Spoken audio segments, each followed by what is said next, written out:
पाखी ने अनुज के साथ ली सीधी टक्कर। अब अनुपमा खुद पाखी को एक बार फिर निकालेगी कपाड़िया हाउस से बाहर। नमस्कार दोस्तों, स्वागत है आपका आपके अपने चैनल हंग्री स्पिरिट्स में। हंग्री स्पिरिट्स देख रहे सारे दर्शकों का मैं अंजू शर्मा दिल से स्वागत करती हूँ। पाखी की जहरीली जुबान इतनी जहरीली हो गई है कि अब उसने कोई भी लिहाज नहीं बख्शा। बच्चों से लेकर बुजुर्ग तक सबको एक ही पलड़े में तोला और एक एक पे अपना जहर उड़ेला। आज की कड़ी में जो हमने प्रीकैप देखा उसको देख के अंदर तक हिल गए होंगे आप लोग भी, क्योंकि मैं तो हिल गई। मुझे नहीं लगता था कि पाखी इस दर्जे तक गिर जाएगी। सच में अनुज भी देखता रह गया, क्योंकि ऐसा होता है दोस्तों कि जब कोई इतना जहर उगलता है और आपके पास तो जहर है ही नहीं, तो आप सोचने लग जाते हो कि ये बोल क्या रही है, कैसे बोल रही है। तो ये सीन बहुत ही दुख देने वाला था। चलिए इस पे चर्चा करते हैं। पहले वही निवेदन, जिन्होंने अभी तक चैनल को सब्सक्राइब नहीं किया है कृपया कर लीजिए। साथ में दोस्तों बेल आइकन दबाइएगा ताकि आपको हमारे वीडियोस के नोटिफिकेशन मिलते रहे। यहां पर पाखी का ये रूप देख के गुस्सा तो बहुत आया, पाखी पे आता ही है, क्योंकि पाखी जिस तरह आंखें जो है फाड़ फाड़ के लोगों की बेइज्जती पे बेइज्जती करती है, तो गुस्सा तो आएगा ही। और फिर गुस्सा आता है अनुज अनुपमा पे। ये क्यों इस बच्चे को, जिसको वो बच्चा कहते हैं जबकि बच्चा नहीं है वो लोग बिगाड़ते ही जा रहे हैं। अब अनुपमा उसको घर से बाहर निकालने का फैसला लेती भी है, तो भी उसने एक बार छोटी को तो दुख दे ही दिया ना। खुद कभी पाखी को अनाथालय जाना पड़े तो एक बार भी अनाथालय का नाम उसे नहीं लेगी। छोटी की पेन अनुज समझता है, अनुज की पेन छोटी समझती है, क्योंकि दोनों ने ये ट्रॉमा झेला है। यहां तक कि अनुपमा भी नहीं समझ सकती है, कोई भी नहीं समझ सकता। कहते हैं ना कि जब खुद पे बीती है तब ज्यादा पता चलता है। वो रातें वो दिन जो अनाथालय में बिताए जाते हैं बिना पेरेंट्स के, आसपास के बच्चे भी वैसे होते हैं, तो वो पेन कोई नहीं समझ सकता। हम लोग सिर्फ ये सोच सकते हैं कि हम इन सबके लिए प्रे करें, बच्चों को, जैसे अनुज को कपाड़िया फैमिली मिली, छोटी को अनुज अनुपमा मिले, ऐसे ही बच्चों को सही पेरेंट मिले। मगर ये पाखी जैसे लोग जिनको सब कुछ थाली में मिला है, वो कैसे समझेंगे? उनको बोलने में भी कोई शर्म नहीं है। इतना गिर गया है पाखी का कैरेक्टर इस धारावाहिक में कि अब पाखी को घर से बाहर नहीं निकालते हैं तो इससे बढ़िया ड्रॉबैक जो है इस सीरियल का नहीं हो सकता। क्योंकि यहां पे पाखी को उसकी औकात दिखाना, एक शादीशुदा लड़की को उसका घर दिखाना, यह उसका सबसे बड़ा सबक है। और सबसे बड़ा सबक उन सब लड़कियों के लिए जो थोड़ी सी भी पाखी की तरह सोचती हैं, जिनको दूसरों के पैसों पे ऐश करना है, अपनी मां को एक्सप्लॉइट करना है, इमोशनली ब्लैकमेल करना है। तो ये तभी हो पाता है जब दूसरा होता है। अनुज और अनुपमा ने पाखी को पालने में कोई भी अच्छा काम नहीं किया है, ये मैं आज आपको कह देती हूं। दोनों ने, एक की बात नहीं करूंगी। अगर अनुज अनुपमा का मुंह देख के कि अनुपमा के लिए पाखी क्या है, मैं ऐसा नहीं कहूंगा, मैं ऐसा वैसा नहीं करूंगा, तो अनुज भी गलत है।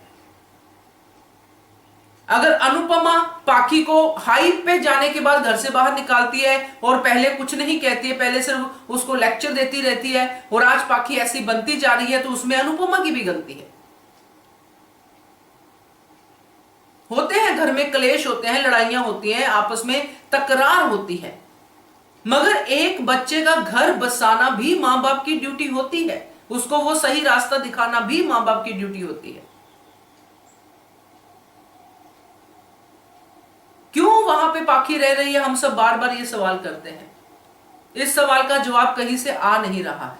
और पाखी जिस धौंस के साथ वहां पे रहती है, वो धौंस जो है हमेशा उसकी आगे बढ़ती जाती है। उसको अप्रिशिएट किया जाता है या नहीं किया जाता, वो केयर ही नहीं करती। आज जो उसने बात कही, इसके बाद भी अगर इसको हल्के में लिया जाता है तो इट इज रियली सैड।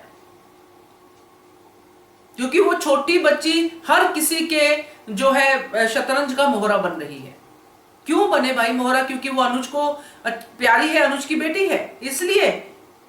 क्योंकि अनुज से सबको लालच है, इसलिए मालती भी छोटी को यूज कर रही है, ये पाखी भी छोटी को यूज कर रही है। देखा, तुझे अनाथालय भेज देंगे, मम्मी अब डिम्पी के बच्चे का ध्यान रखेगी। शर्म तो करो थोड़ा सा, थोड़ा तो अपने आप को सुनो कि बोल क्या रही हो। मतलब जिस सफर का आपको पता ही नहीं है, उस सफर के बारे में आप छोटी को डरा रही हो जिसने वो सफर देखा है, तो क्या आप प्रूव कर रही हो अपने आप को? क्या अनुज ये सब सुन के चुप रहेगा? अनुज ने तो अभी एक एपिसोड पहले ही उसको बाहर निकलने का जो है के लिए चेतावनी दी है कि बाहर निकाल दूंगा घर से अगर अनुपमा से बदतमीजी की।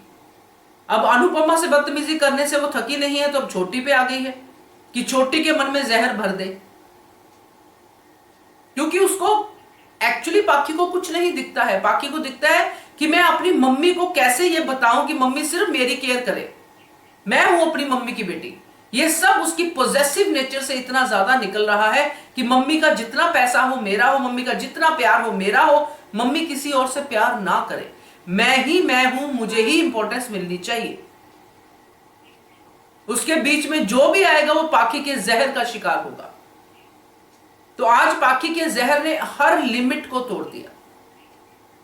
पहले चीजें बड़ों के साथ हो रही थी तो हम सब भी उसको ले रहे थे कि पाखी पागल हो गई है, साइको हो गई है, ऐसा बोल रही वैसा बोल रही है। बात बात पे अनुज अनुपमा उसको टोकते रहते थे, समझाते रहते थे, चीजें आगे बढ़ रही थी। जबकि मैं उसको भी अप्रिशिएट नहीं करती हूँ कि इसको अपनी जगह दिखानी चाहिए। ड्रामा क्यों नहीं मिलेगा आपको? ड्रामा मिलेगा पाखी को अगर आप अपनी जगह दिखाओगे। पहले भी निकाला था ना घर से बाहर, रही थी ना रेंट पे, और वहां भी उसने ड्रामा किया था। अपने ही जो मायके वाले हैं उनके घर के पास ही घर लेके रहने लग गई थी। इसका तो शुरू से ही ऐसा है, तो क्यों नहीं इसको सुधारते, क्यों नहीं इसको सबक सिखाते? आप अपने इमोशंस को, कि हम पाखी के पेरेंट्स हैं, हमें बुरा लगेगा अगर पाखी रोती है, सिर्फ अपने आप को ना रुलाने के लिए आप पाखी के जिंदगी बर्बाद कर रहे हो, तो इसमें आपका भी दोष है। मन पे पत्थर रखना पड़ता है पेरेंट्स को, कभी कभी सख्त एक्शन लेने पड़ते हैं। और अब वो वक्त आ गया है, अगर अभी भी सख्त एक्शन नहीं लेते हैं, जो मुझे लगता है कि अनुपमा डेफिनेटली लेगी, क्योंकि अगर अनुज अनुपमा की बेइज्जती बर्दाश्त नहीं कर सकता तो अनुपमा भी अनुज का दुख बर्दाश्त नहीं करेगी। क्योंकि छोटी पे पाखी का हमला करना सीधा अनुज को अंदर तक दुखी करना है, और अनाथालय की बात करना सीधा अनुज और छोटी को अंदर तक पीड़ा पहुंचाना है, जो पाखी ने आज करके दिखा दिया है। और अब मुझे लगता है कि पाखी के दिन जो है कपाड़िया हाउस से खत्म हो गए हैं। माफी वाफी मांगे या जो कुछ भी करे वो बात अलग है कि बाद में जो भी ड्रामा करे, मगर फिलहाल उसको एक बार तो बोरिया बिस्तरा बंद करने की जो है नौबत आनी ही चाहिए। आप क्या कहते हो इसके बारे में जरूर कमेंट कीजिएगा। देखते रहिए channel Hungry Spirits. Thank you so much. Subscribe to our channel by clicking the subscribe button. Click the bell button and enjoy the latest uploads from our channel.